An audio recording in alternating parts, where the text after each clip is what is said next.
The police called me out of nowhere. We found your 3-year-old son. Please come pick him up. I said, I don't have a child.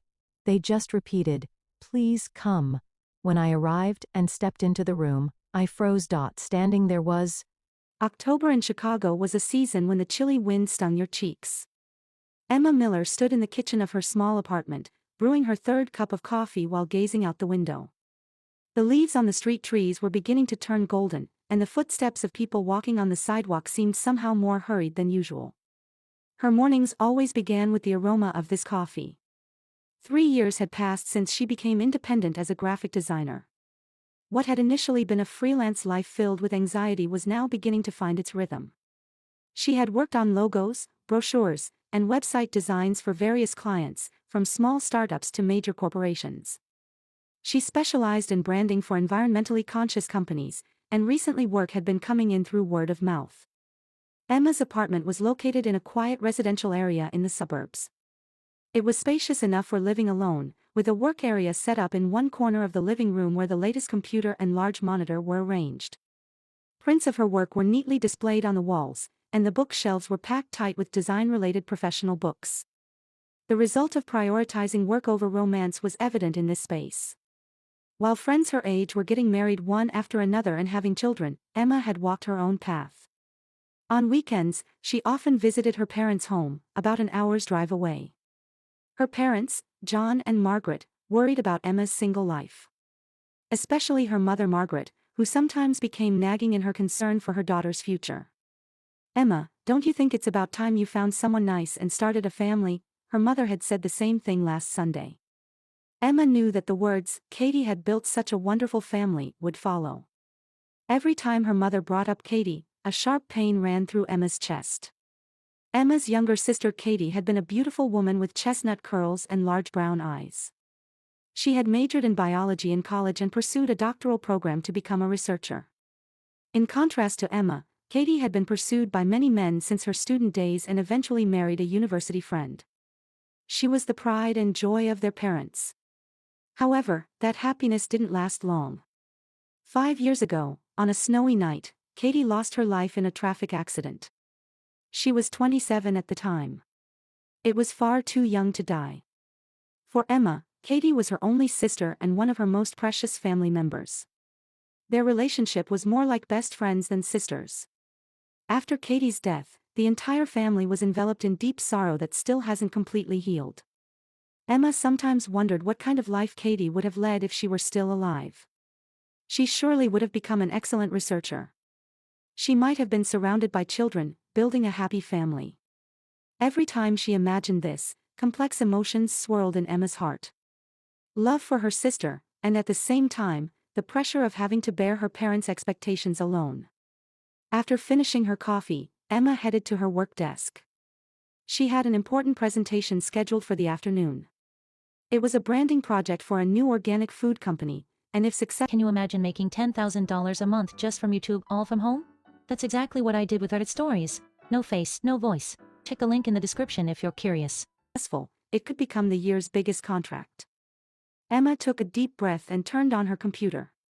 By concentrating on work, she had been distracting herself from daily loneliness and complex feelings about her family. Monday morning began as usual with the cheerful sound of the coffee maker. Emma held a steaming mug in her hand and opened her laptop to start checking emails. There were 3 new job requests that had arrived over the weekend. One was for menu design from a small local restaurant, another was for brochure production from an environmental protection group, and the third was an unexpectedly large project. It was from a mid-sized construction company based in Chicago that was considering revamping their corporate image. Emma carefully reread each request while sipping her coffee. The construction company project was large in scale, and if successful, it would significantly impact her future work.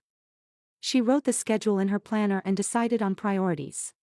She had learned over these 3 years that such systematic work was the secret to success as a freelancer. In the morning, she concentrated on the restaurant's menu design. What the client wanted was a design that conveyed both the warmth of a family-run business and a sophisticated impression. Emma redrew sketches many times, adjusting colors and fonts. She became so absorbed in her work that she forgot about lunch, and before she knew it, it was past 2 in the afternoon. She hurriedly made a simple sandwich and began preparing for the online meeting scheduled for 3 o'clock. The other party was a representative from an environmental protection group, and they were scheduled to discuss brochure production for a global warming prevention campaign to be held next month. For Emma, work related to environmental issues held special meaning. During her lifetime, Katie had passionately spoken about the importance of environmental protection through her biological research. About 30 minutes into the meeting, Emma's cell phone rang. An unfamiliar number appeared on the screen.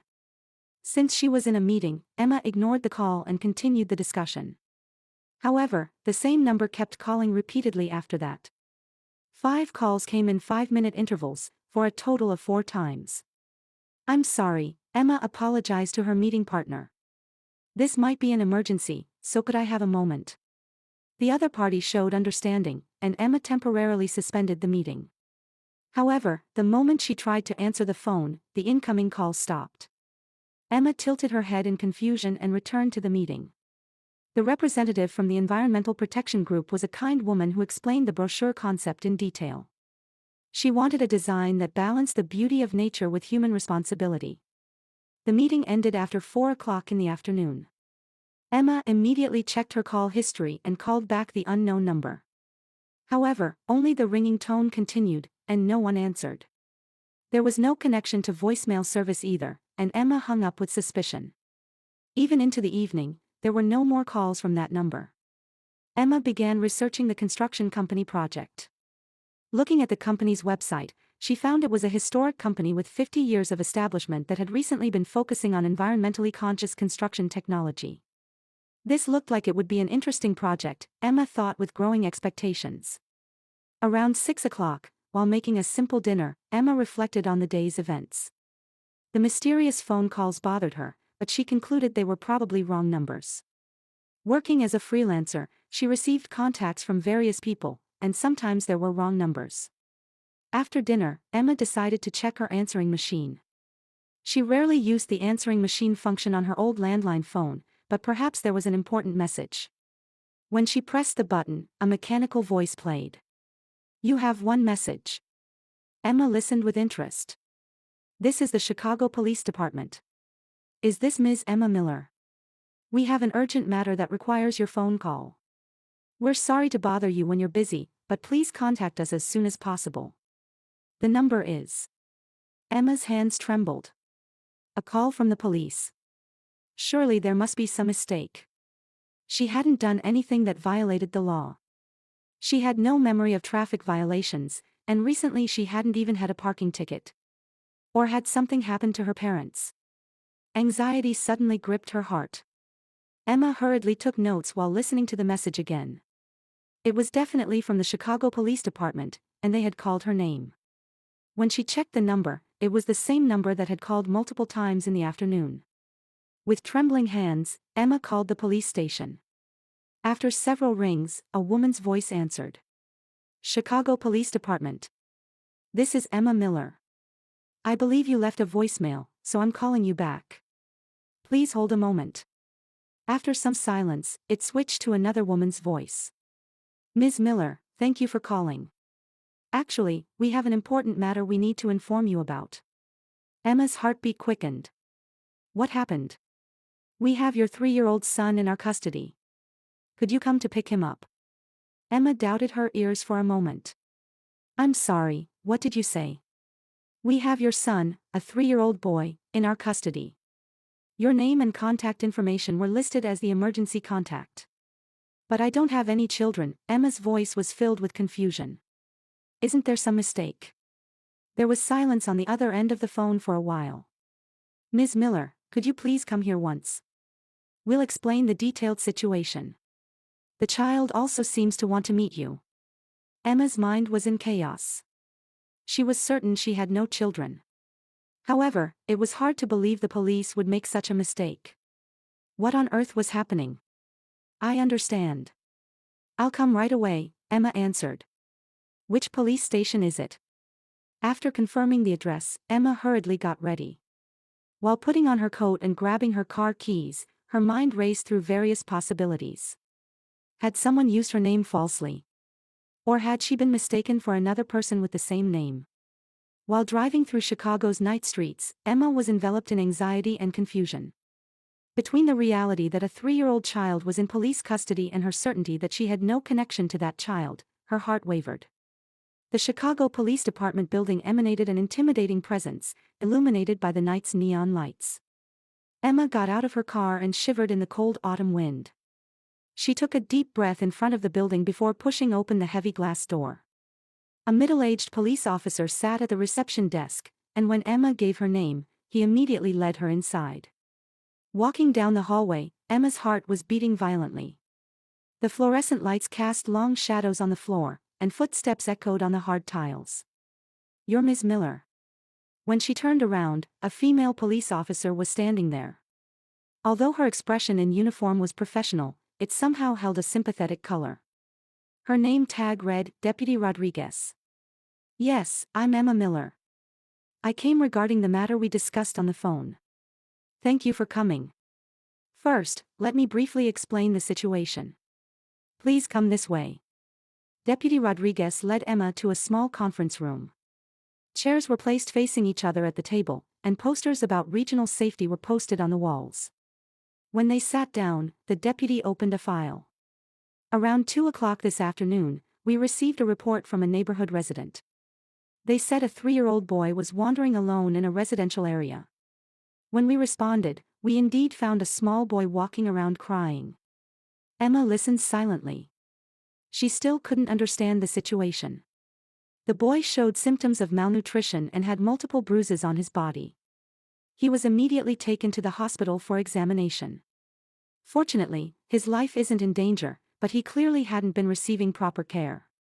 "That's terrible, but," Emma said in confusion, "I don't understand my relationship to that child." Deputy Rodriguez took out a small plastic bag.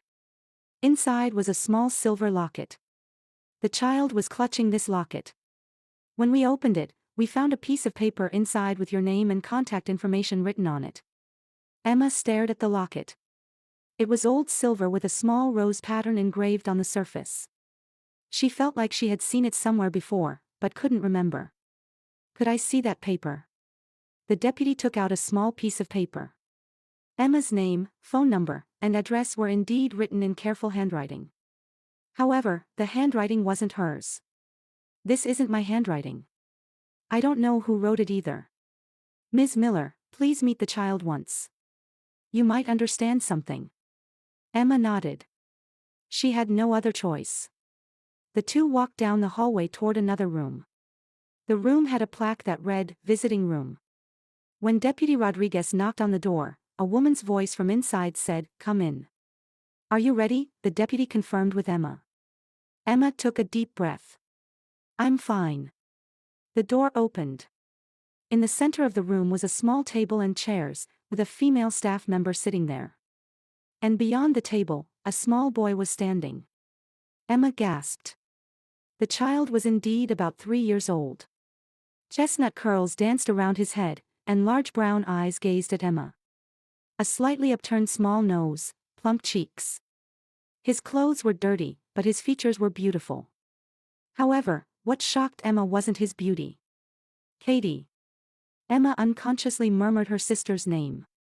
The boy in front of her looked exactly like Katie as a child. As if a photograph had stepped out of an old album. The same chestnut curls, the same large brown eyes, the same facial expressions. The boy looked up at Emma and tried to say something in a small voice. However, he couldn't form words and just continued to gaze at her with his large eyes. "Ms. Miller, is something wrong?" Deputy Rodriguez asked with concern. Emma slowly sat down in a chair. Her legs had lost their strength. This child is. Do you recognize him?" Emma continued to stare at the boy. Since she had looked at photos of Katie at age 3 many times, there was no mistake. This child's features were identical to her sister as a young child. "What's your name?" Emma gently spoke to the boy. The boy was shy at first, but eventually answered in a small voice. "Ryan. Ryan. You must have been scared." The boy nodded. Then he showed Emma the small locket he was holding. "Mama gave me this. It's important." Emma's heart was in violent turmoil. If this child was Katie's child, it would mean Katie had a secret child. However, that was impossible. Katie died in an accident soon after getting married. She had never heard of her being pregnant. "Ryan, where is Mama?" Emma asked in a trembling voice. "Heaven," the boy answered sadly. "She became a star." Tears welled up in Emma's eyes. This child had lost his mother. And for some reason, he looked exactly like Katie. "We asked the adoptive parents about the circumstances," the female staff member explained. "This child's birth mother died several years ago. The adoptive parents said they didn't know the details." Emma stood up and knelt in front of Ryan. She gently held the boy's small hands. "Ryan, don't be afraid. Everything's going to be okay now." Ryan smiled for the first time. That smile was exactly the same as Katie's smile in Emma's memory. "Ms. Miller," Deputy Rodriguez spoke to her. "Did you understand anything?" Emma stood up while wiping away tears. "Could you do a DNA test? I want to confirm whose child this is." "Of course. It will take some time, but we'll arrange it." Emma looked at Ryan once more. Why had this small life appeared before her? And why did he resemble Katie so much? "Where will he stay tonight?" "He'll be temporarily housed at a child protection facility. The test results should take several days." Emma nodded. Then she spoke to Ryan once more. "Ryan, I'll come see you again tomorrow, okay? That's a promise." The boy nodded vigorously. When leaving the police station, Emma's heart was in confusion. However, there was one thing she was certain of. There was definitely Katie's shadow in that child. And if this child was Katie's child, she had a responsibility to protect him. In the car, Emma took out her cell phone. She had to contact her parents. She couldn't bear this mysterious event alone. However, before making the call, Emma thought deeply. If Ryan really was Katie's child, why hadn't Katie told anyone about it? The autumn night wind was beating against the car windows. Emma looked up at the sky. Several stars were shining. Just as Ryan had said, Katie might have become a star. And now, she might have entrusted her child to Emma. Emma started the car. While waiting for the DNA test results, she had many things she needed to do. 3 days later in the morning, Emma's cell phone rang. The screen showed the Chicago Police Department's number. Her heart beat violently. "Ms. Miller, this is Deputy Rodriguez. The DNA test results are in. Could you come when you have time?" Emma felt her hands trembling. "I'll come right away." On the way to the police station, Emma considered various possibilities. If Ryan really was Katie's child, it would mean her sister had hidden a secret 5 years ago. However, there was no other explanation. That child's features were exactly like Katie as a young child. When she arrived at the police station, Deputy Rodriguez was waiting. Her expression was serious. "Ms. Miller, please sit down." In the conference room, the deputy opened a file. "The DNA test results confirmed that Ryan is your nephew." Although Emma had expected it, hearing it again took her breath away. "So he's Katie's child?" "Yes. There's no mistake." However, when we investigated the adoption records, a complex situation came to light. The deputy took out another file. Ryan was put up for adoption 3 years ago, when he was just born. According to the adoption papers, the birth mother's name is Katie Miller. Your name is listed as the emergency contact. Emma received the documents. Katie's name was indeed there, and her own contact information was also written. Looking at the date, it was 3 years and 2 months ago. It was during the time when Katie was absorbed in her doctoral research. But Katie was married. Why adoption? We investigated that as well. In the father's column, there's a name, Robert Harris. He appears to be a university professor. Emma's memory came back. Robert Harris. He was Katie's supervising professor. A married man in his mid-40s, and Katie had been writing her doctoral thesis in his laboratory. Also, there's a report about the adoptive parents. The deputy's expression became even more serious. Ryan was taken in by James and Sarah Coleman. Initially, they were evaluated as a loving couple, but the situation deteriorated over the past year or so. Emma swallowed hard as she listened. Sarah Coleman suffered from alcoholism, and James Coleman became violent due to work stress. There were several reports from neighbors, and we had issued warnings. So that's why Ryan was wandering the streets alone. Yes. The Coleman couple are currently under arrest on charges of child abuse.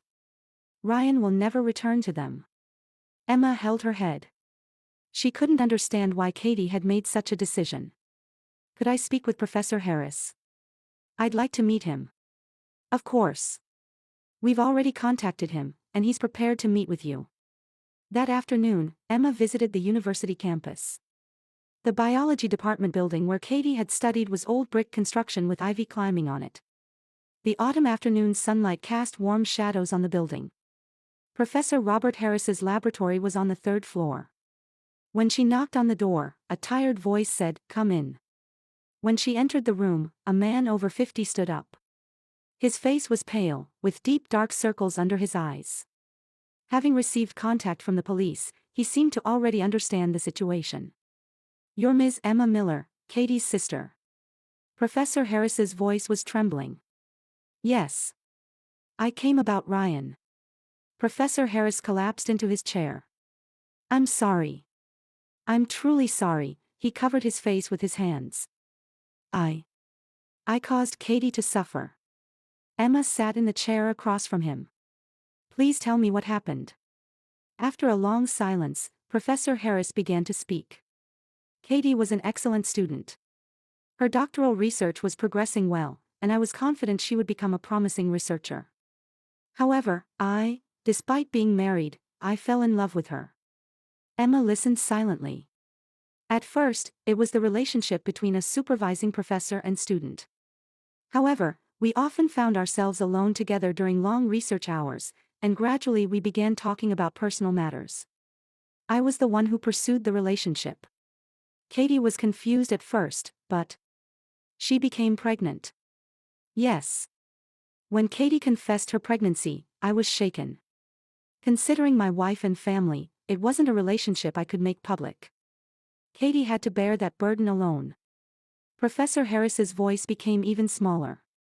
She didn't want to give up her path as a researcher. However, she also couldn't have an abortion. For several months, she continued to suffer alone. Emma's heart ached. Just imagining how much Katie had suffered made her chest feel like it would burst. Why did she decide on adoption? Katie said she wanted to entrust the child to a loving family. She said she couldn't provide an adequate environment herself. And Professor Harris choked on his words. "She talked about you." "About me?" "Yes. She knew you were suffering from infertility treatments at the time. She really wanted to consult with you. However, she said she didn't want to hurt you." Emma felt tears overflowing. Katie had been considerate of her sister to the very end. Writing your name as the emergency contact was also Katie's will. She said, "If anything happens, please contact Sister Emma." Did Katie ever meet Ryan? Just once. Right after putting him up for adoption, she held him briefly at the hospital. She was crying. She kept saying, "I hope this child will be happy." Emma stood up. She couldn't listen to any more. "Professor Harris, I've already decided to resign from the university. I've also started divorce discussions with my wife. I want to somehow take responsibility for making Katie suffer and making Ryan unhappy." Emma left the laboratory without saying anything. In the evening, Emma visited the child protection facility. Ryan was playing alone in a small playroom. When he saw Emma, he ran over to her. "Aunt Emma." Ryan called her that naturally. Emma hugged him. "Ryan, would you like to live with Aunt Emma?" "Really?" Ryan's eyes sparkled. "Yes. Let's be together forever." That night, Emma called her parents. Her parents were initially surprised to learn of their grandson's existence, but eventually shed tears. Her mother Margaret cried over the phone and said, "Katie was thinking of everyone to the very end. We will love our grandson." We'll support you with all our strength. The next day, Emma began procedures with Child Protective Services. She prepared documents to become Ryan's legal guardian and proceeded with the process to take him in. A week later, Emma returned to her apartment holding hands with Ryan. It was a small room, but it was where their new life together would begin. Ryan, this is Aunt Emma's home. Ryan looked around the room. Then he found Katie's photo hanging on the wall. Oh, it's Mama. Emma nodded. Yes, it's Mama. She's watching over you from heaven. That night, while putting Ryan to bed, Emma gazed at the small locket. It was the last gift Katie had left. Beyond blood relations, it was proof of love and trust. Thank you, Katie, Emma whispered in her heart. I'll raise Ryan with care. I promise. Outside the window, several stars were shining. One of them seemed particularly bright. 6 months later in spring, Emma and Ryan had moved to a small house in the suburbs. A cherry tree was planted in the garden, and pale pink petals danced in the wind. Ryan was riding a tricycle in the backyard, laughing joyfully. Aunt Emma, look, look. Ryan skillfully maneuvered his tricycle, showing her how he could make small circles. His thin figure from 6 months ago was nowhere to be seen, and his cheeks had regained a healthy, plump redness. His chestnut curls shone beautifully in the sunlight, and his large brown eyes had a lively sparkle. Very good, Ryan. You're very good, Emma smiled warmly while sitting in a garden chair. In the living room of the new house, a large photo of Katie was displayed. Her sister's smiling figure from the laboratory always watched over Emma and Ryan. Ryan had made it a daily routine to greet the photo every morning, saying, "Good morning, Mama in heaven." Emma's work was also going well. Since taking in Ryan, something had changed within her.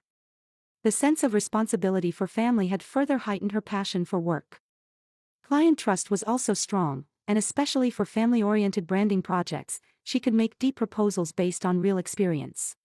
Her parents John and Margaret had also found new purpose in life through their grandson's existence.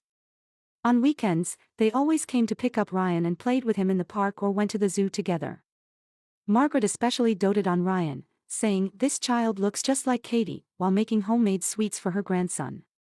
Aunt Emma, I'm hungry. Ryan got off his tricycle and ran over to Emma.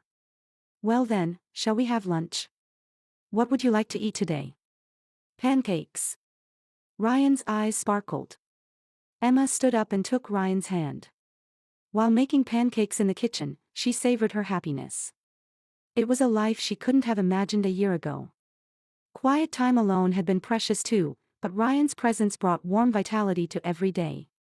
Ryan was now attending a nearby nursery school. He was initially shy, but with his natural brightness, he made many friends. Teachers reported that he's a very kind child who always tries to help when there are friends in trouble. In the afternoon, Emma was working in her study.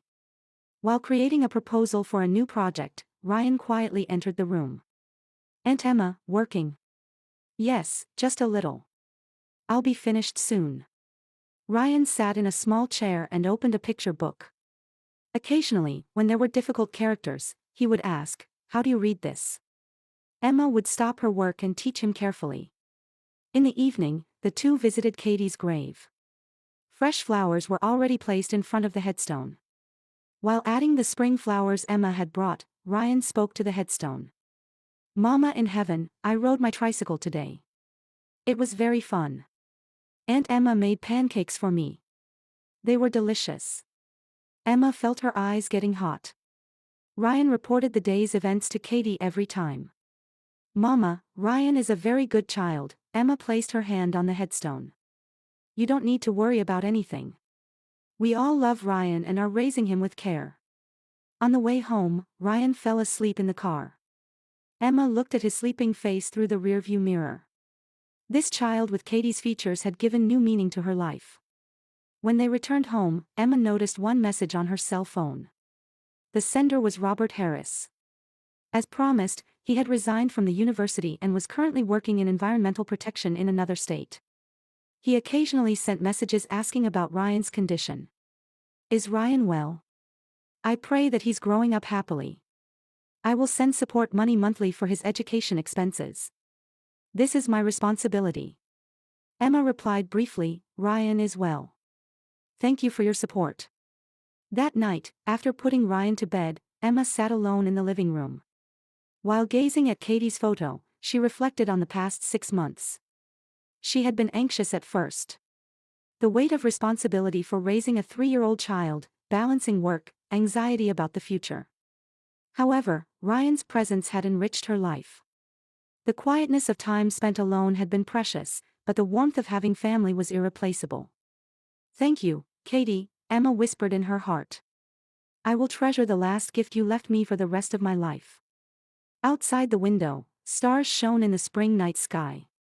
One of them seemed particularly bright as always. Emma smiled. Katie was always watching over them. And she surely blessed the new life they were walking together with Ryan. After listening to today's story, perhaps it has raised some new questions in your mind, or maybe it has brought back some old memories. Every day on Reddit, new experiences and moments create fresh stories, and they connect all of us. Everyone has their own unique journey in life, and we all try to understand the world in our own way. These kinds of moments remind us that we are all human, sometimes happy, sometimes sad, and always learning something new. If you enjoyed this story, feel free to share it with your friends. Your thoughts and feedback are always valuable to us, as they motivate us to create even better content. Every story has its own unique angle, and our goal is to understand everyone's perspective and make our content diverse and relatable. Stories like these help us realize that life's journey is different for everyone, and by hearing other stories, we learn something new. You can also share your own stories with us. Your experiences are valuable to us as well, and if you enjoyed this video, please leave your feedback. We aim to create content that brightens your mind and gives you new ideas every time. If you've already seen this video before, your feedback is still important. With every piece of feedback, we can improve our content and bring a new perspective to our viewers. Today, what we saw was just a small part of the many stories shared on Reddit and across the world. It's a reminder of how we all try to understand life by sharing our experiences with each other. This video was only an example of how we try to connect with others through storytelling, learning about different sides of life. We hope to continue sharing such stories that help us all learn and grow together. Thank you for your time, and don't forget to keep an eye out for more stories coming soon. If you haven't already, please like and follow for more amazing content. Your support keeps us going, and we will strive to bring you more thought-provoking and heartwarming stories. Until next time, take care and stay curious. *.